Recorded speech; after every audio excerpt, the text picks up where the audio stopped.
ओम नमो भगवते वासुदेवाय। सभी भक्तों को जय श्री राधे कृष्ण। श्रीमद् भागवत महापुराण तृतीय स्कंद चतुर्दशो अध्याय दिति का गर्भधारण। श्री सुखदेव जी कहते हैं, राजन, प्रयोजनवश सूकर बने श्री हरि की कथा को मैत्रेय जी के मुख से सुनकर भी भक्तिव्रतधारी विदुर जी की पूर्ण तृप्ति न हुई। अतः उन्होंने हाथ जोड़कर फिर पूछा। विदुर जी ने कहा, मुनिवर, हमने यह बात आपके मुख से अभी सुनी है कि आदि दैत्य हिरण्याक्ष को भगवान यज्ञ मूर्ति ने ही मारा था। ब्रह्मन जिस समय भगवान लीला से ही अपनी दाढ़ों पर रखकर पृथ्वी को जल में से निकाल रहे थे, उस समय उनसे दैत्यराज हिरण्याक्ष की मुठभेड़ किस कारण हुई। श्री मैत्रेय जी ने कहा, विदुर जी, तुम्हारा प्रश्न बड़ा ही सुंदर है, क्योंकि तुम श्री हरि की अवतार कथा के विषय में ही पूछ रहे हो, जो मनुष्यों के मृत्यु पाश का छेदन करने वाली है। देखो, उत्तानपाद का पुत्र ध्रुव बालकपन में श्री नारद जी की सुनाई हुई हरि कथा के प्रभाव से ही मृत्यु के सिर पर पैर रखकर भगवान के परम पद पर आरूढ़ हो गया था। पूर्व काल में एक बार इसी वाराह भगवान और हिरण्याक्ष के युद्ध में विषय में देवताओं के प्रश्न करने पर देवदेव श्री ब्रह्मा जी ने उन्हें यह इतिहास सुनाया था और उसी के परंपरा से मैंने सुना है। विदुर जी, एक बार दक्ष की पुत्री दिति ने पुत्र प्राप्ति की इच्छा से कामातुर होकर सायंकाल के समय ही अपने पति मरीचिनंदन कश्यप जी से प्रार्थना की। उस समय कश्यप जी खीर की आहुतियों द्वारा अग्निजिह्न भगवान यज्ञपति की आराधना कर सूर्यास्त का समय जान अग्निशाला में ध्यानस्थ होकर बैठे थे। दिति ने कहा, विद्वन, मतवाला हाथी जैसे केले के वृक्ष को मसल डालता है, उसी प्रकार यह प्रसिद्ध धनुर्धर कामदेव मुझ अबला पर जोर बताकर आपके लिए मुझे बेचैन कर रहा है। अपनी पुत्रवती सौतों की सुख समृद्धि को देखकर मैं ईर्ष्या की आग से जली जाती हूँ। अतः आप मुझ पर कृपा कीजिए, आपका कल्याण हो। जिनके गर्भ से आप जैसा पति पुत्र रूप से उत्पन्न होता है, वे ही स्त्रियां अपने पतियों से सम्मानिता समझी जाती हैं। उनका सुयश संसार में सर्वत्र फैल जाता है। हमारे पिता प्रजापति दक्ष का अपनी पुत्रियों पर बड़ा स्नेह था। एक बार उन्होंने हम सबको अलग अलग बुलाकर पूछा कि तुम किसको अपना पति बनाना चाहती हो। वे अपनी संतान की सब प्रकार की चिंता रखते थे। अतः हमारा भाव जानकर उन्होंने उनमें से हम 13 पुत्रियों को, जो आपके गुण स्वभाव के अनुरूप थीं, आपके साथ ब्याह दिया। अतः मंगल मूर्ते कमल नयन, आप मेरी इच्छा पूर्ण कीजिए, क्योंकि हे महत्तम, आप जैसे महापुरुषों के पास दीन जनों का आना निष्फल नहीं होता। विदुर जी, दिति कामदेव के वेग से अत्यंत बेचैन और बेबस हो रही थी। उसने इसी प्रकार बहुत सी बातें बताते हुए दीन होकर कश्यप जी से प्रार्थना की। तब उन्होंने उसे सुमधुर वाणी से समझाते हुए कहा, भीरू, तुम्हारी इच्छा के अनुसार मैं अभी अभी तुम्हारा प्रिय अवश्य करूँगा। भला जिसके द्वारा अर्थ, धर्म और काम तीनों की सिद्धि होती है, अपनी ऐसी पत्नी की कामना कौन पूर्ण नहीं करेगा। जिस प्रकार जहाज पर चढ़कर मनुष्य महासागर को पार कर लेता है, उसी प्रकार गृहस्थ आश्रमी दूसरे आश्रमों को आश्रय देता हुआ अपने आश्रम द्वारा स्वयं भी दुख समुद्र के पार हो जाता है। मानिनी, स्त्री को तो त्रिविध पुरुषार्थ की कामना वाले पुरुष का आधा अंग कहा गया है। उस पर अपनी गृहस्थी का भार डालकर पुरुष निश्चिंत होकर विचरता है। इंद्रिय रूप शत्रु अन्य आश्रम वालों के लिए अत्यंत दुर्जय है, किंतु जिस प्रकार किले का स्वामी सुगमता से ही लूटने वाले शत्रुओं को अपने अधीन कर लेता है, उसी प्रकार हम अपनी विवाहिता पत्नी का आश्रय लेकर इन इंद्रिय रूप शत्रुओं को सहज में ही जीत लेते हैं। गृहेश्वरी, तुम जैसी भार्या के उपकारों का बदला तो हम अथवा और कोई भी गुणग्राही पुरुष अपनी सारी उम्र में अथवा जन्मांतर में भी पूर्ण रूप से नहीं चुका सकते। तो भी तुम्हारी इस संतान प्राप्ति की इच्छा को मैं यथाशक्ति अवश्य पूर्ण करूँगा, परंतु अभी तुम एक मुहूर्त ठहरो, जिससे लोग मेरी निंदा ना करें। यह अत्यंत घोर समय राक्षस आदि घोर जीवों का है और देखने में भी बड़ा भयानक है। इसमें भगवान भूतनाथ के गण भूत प्रेत आदि घूमा करते हैं।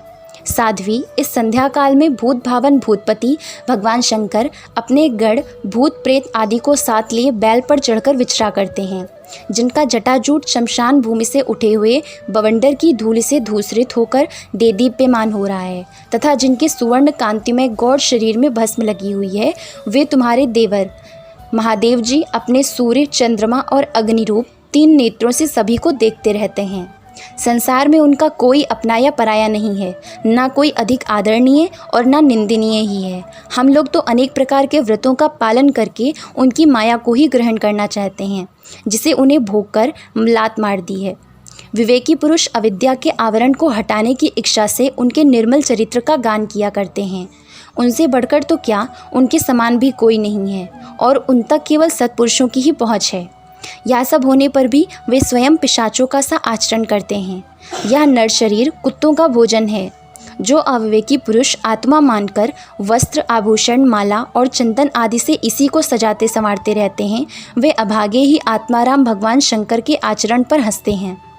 हम लोग तो क्या, ब्रह्मादि लोकपाल भी उन्हीं की बांधी हुई धर्म मर्यादा का पालन करते हैं। वे ही इस विश्व के अधिष्ठान हैं तथा यह माया भी उन्हीं की आज्ञा का अनुसरण करने वाली है। ऐसे होकर भी वे प्रेतों का सा आचरण करते हैं।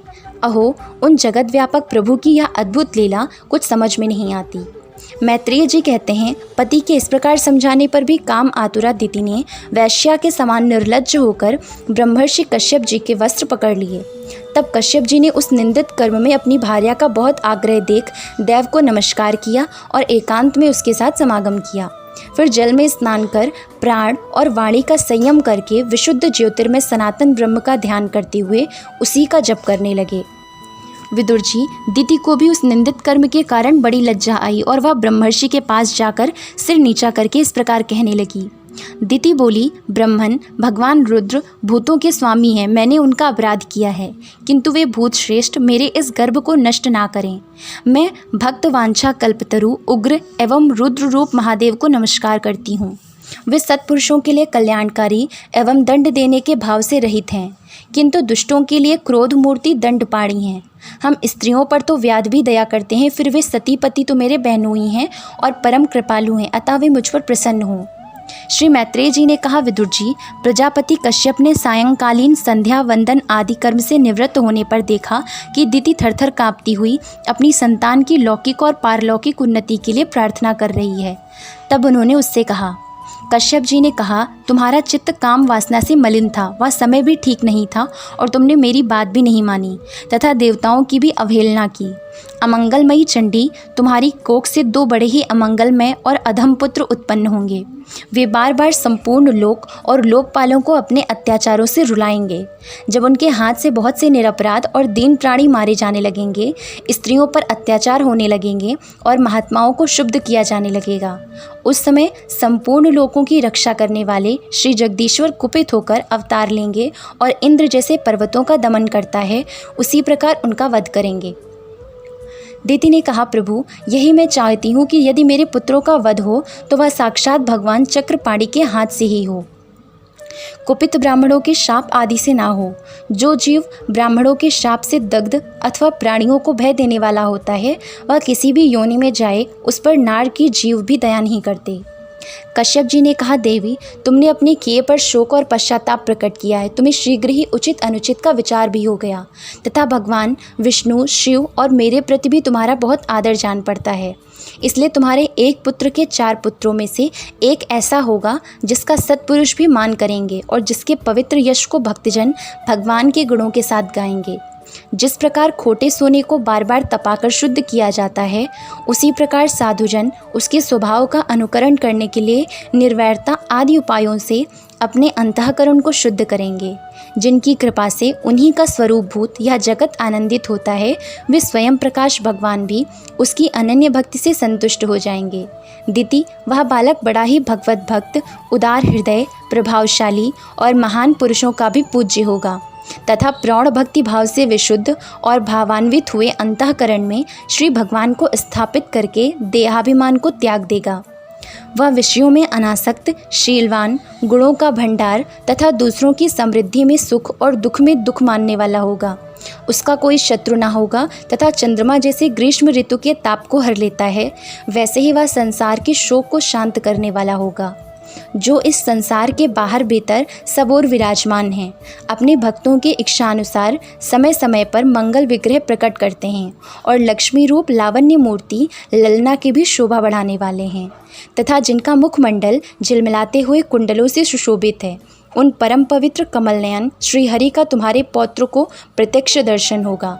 श्री मैत्रेय जी कहते हैं, विदुर जी, दिति ने जब सुना कि मेरा पौत्र भगवान का भक्त होगा तब उसे बड़ा आनंद हुआ तथा यह जानकर कि मेरे पुत्र साक्षात श्रीहरि के हाथ से मारे जाएंगे उसे और भी अधिक उत्साह हुआ। ओम नमो भगवते वासुदेवाय। जय Shri Radhe Krishna. Like and subscribe the Kanha's Introvert Yogini and stay tuned for the next videos. Jai Shri Radhe Krishna.